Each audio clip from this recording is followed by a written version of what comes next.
You are now entering a doorway that was never meant to be found. A frequency between logic and fear, static and memory, truth and illusion. There is no time here, no map, only stories, each one a transmission from the edge of understanding and the boundary beyond. This is not a channel. This is not a dream. This is Mr. Zone. You're listening to Mr. Zone, where logic ends and shadows begin. Elliot Granger had a gift for remembering. The trouble was he never remembered the right things. Not the good days, not the quiet mornings with coffee on the fire escape, or the nights when a stranger's conversation turned into a friendship. No. Elliot remembered the days that might have gone differently, if only he'd done something else. For years, one memory stood tallest among the rest. A woman on a train platform holding a ticket with his name on it. He didn't take it, and she didn't ask again. Tonight, Elliot is about to be offered another ticket, not made of paper but brass. A ticket that can go anywhere, to any time. And a journey that will show him the cost of hesitation. It happened on an evening soaked through with rain. Elliot had been walking home from another failed meeting with his publisher, his collar turned up, the streetlights haloed in mist. The subway entrance was a welcome escape from the weather. He descended the slick stairs and found the platform mostly empty, except for one man. The man was old, his coat worn, his posture still.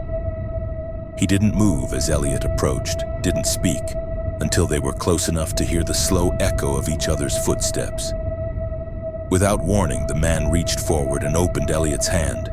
Into it, he placed a brass subway token, warm as if it had been waiting for him. "One ride," the man said. "Any place, any time. But only once. Don't waste it." Before Elliot could ask what he meant, the man stepped onto a train that had appeared without a sound. The doors closed and it was gone. For a week, the token never left Elliot's pocket. It had a weight to it, not just in metal, but in meaning. Some nights he would set it on his desk, staring at the dull gleam of its surface under the lamplight. In certain angles, he could swear it caught shapes that weren't in the room. He told himself it was nothing, a trinket, a magician's trick, and yet he found himself listening for footsteps in empty room, or waiting for the phone to ring with news that would confirm the impossible. Each morning he woke intending to throw it away. Each night he slipped it back into his pocket, unwilling to let it go. And always his mind circled back to the platform in Chicago, to the woman in the blue coat, to the single moment that had defined the rest of his life. By the end of the week, the decision was made. If the token was nothing, he'd be home in an hour.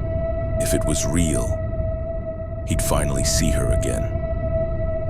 The station was deserted when Elliot arrived that morning. The hum of fluorescent lights seemed louder without the chatter of commuters.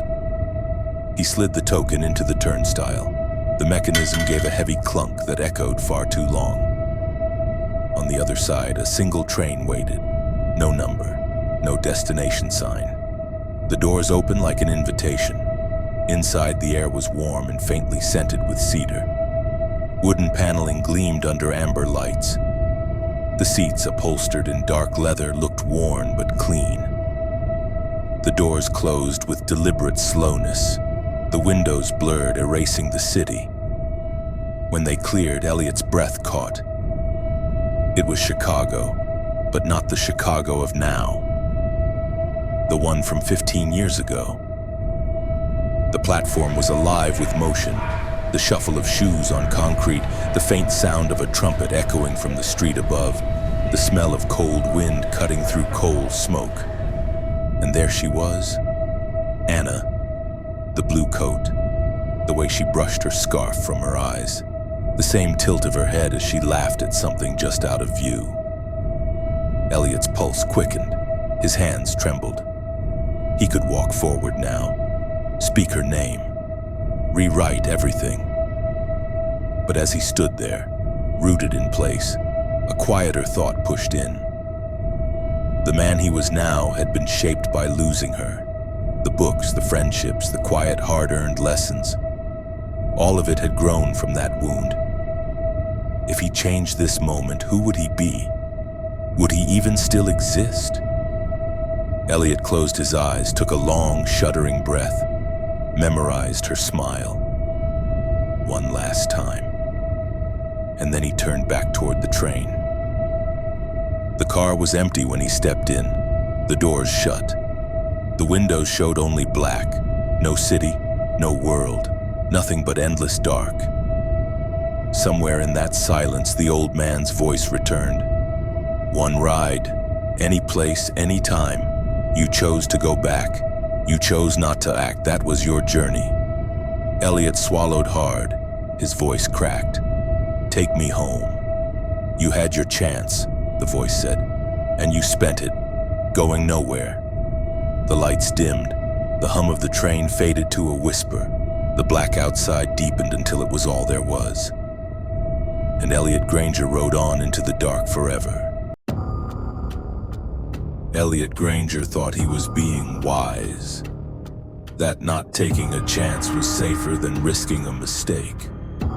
But in the zone, the arithmetic of fate is different.